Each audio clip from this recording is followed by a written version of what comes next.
I was just having a chat with a friend of mine who works on Wall Street, and we were talking about the ultimate ideal life setup. What is the ultimate ideal life setup, and in what city should you be living in? So we talked about the different options that you could basically be living. Now, we've got friends that earn $500,000 on Wall Street, 500K on Wall Street. After they've paid tax in New York, which is 50 to 55%, say they're left with 250K. Now, by the way, 500K is obviously a fantastic salary, right? We're talking real top end salary. High salary, not top end. New York, people on Wall Street can earn millions, but we're talking a very small percentage of people that live in America are earning 500K.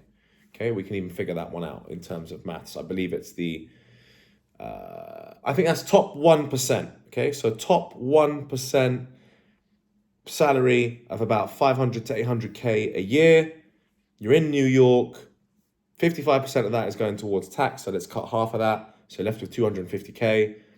Your rent, when you're earning that kind of money, you're going to spend between 5 to 10K on rent a month, given how expensive New York has become, given inflation, right? I'm looking at apartments in New York for April. The shit is expensive. Like, seriously, it's like absolutely shot up in terms of price. So let's say you spend 10K a month on a high level apartment because you want to, right? You're earning 500K. So that's 120K. So take your 250, right? After tax, take away 120. You're now left with 130K. And you're going to spend about 5K a month on entertainment, going out, drinks, tables with your boys, doing your thing. That's 5K a month by 12. That's 60K a year. So out of the 120, take away 60K, you're now left with 60K. So you earn $500,000 in New York and you're left with about $60,000. But you're living in a great apartment and you're spending 5K a month, which is about mediocre spend. That's not like heavy spend. So you're taking a few hot girls out on dates, you're maybe renting a nice car or you're leasing a nice car for a bit, or some of that goes towards car payments. And even 5K a month is actually not really enough. If you want to lease like a proper car, you want to drive a Porsche and you're making the car payments and then you're taking girls out, you're having fun on the weekends, you're maybe splitting like tables in clubs, then that's 10K a month easy. So you're 250K after tax. Take away 120K on rent, take away 120K on expenses, you're left with 10K. So that's not ideal. And that's not ideal because of the way of the world, because of inflation. Inflation has made it extremely expensive to live in these big cities, right?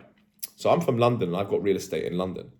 And the rents are crazy. Like what the tenants are now paying is outrageous. Now, yes, the interest rate went up, so my mortgage rates have gone up.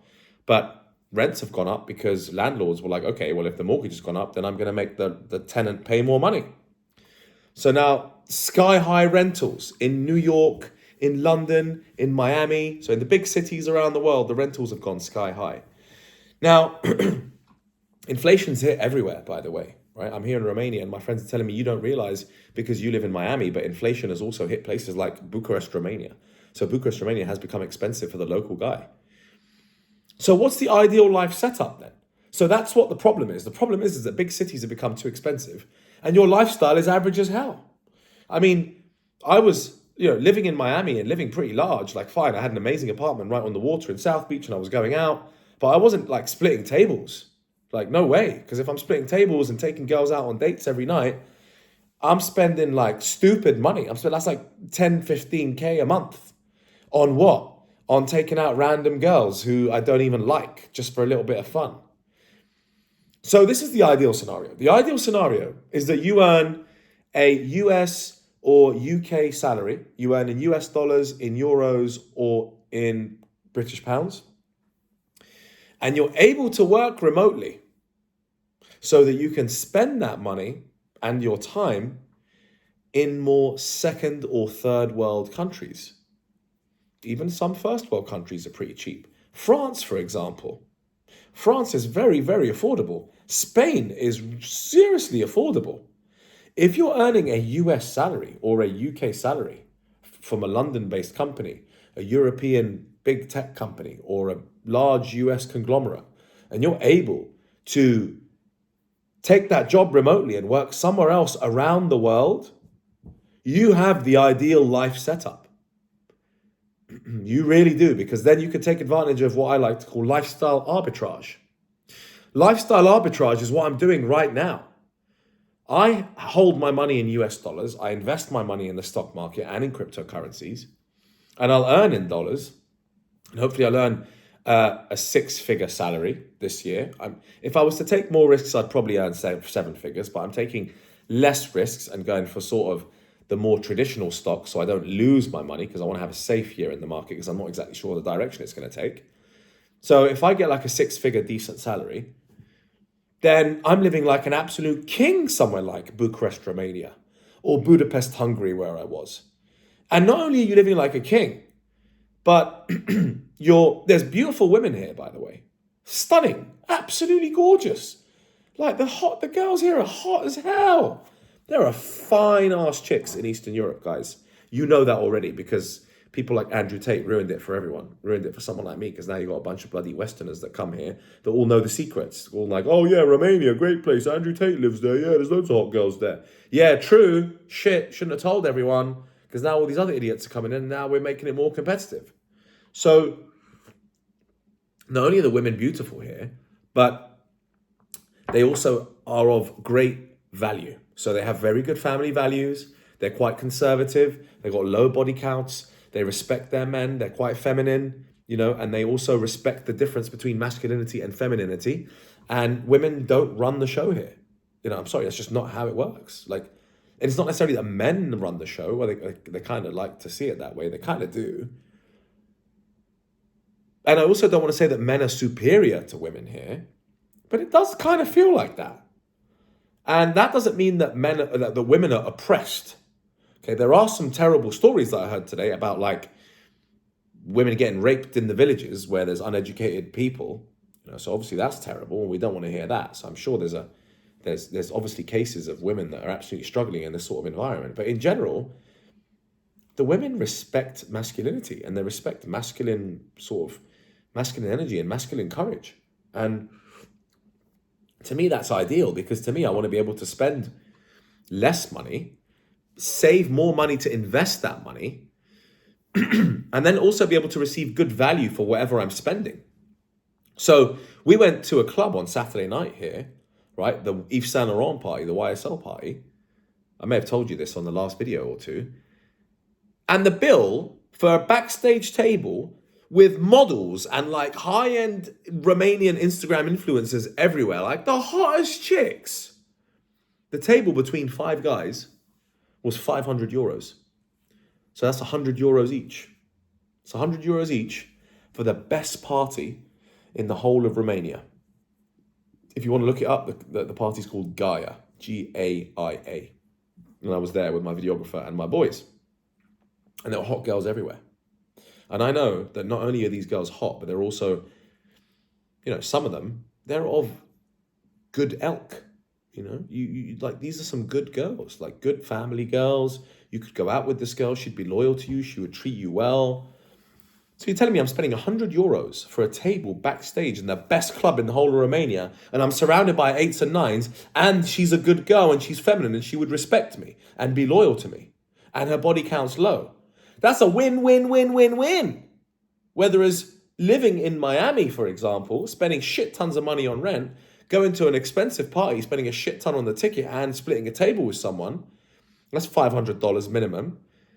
And taking that girl out that you met that night on a date the next day, that's going to cost you $300.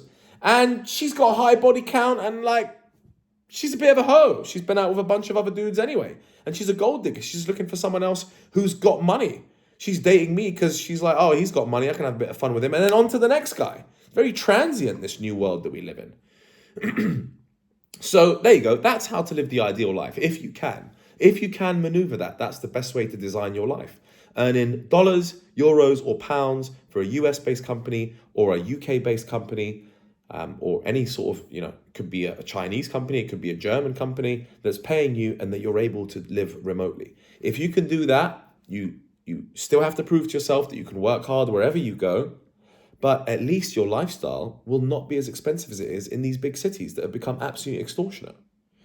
And even for someone like me who can for sure afford to live anywhere or in any of these big cities, luckily enough, because I worked my ass off and I got to the stage where I can buy nice things. However, I do not want to get ripped off. Why is it? You have to be smart as a businessman and look for value wherever you go.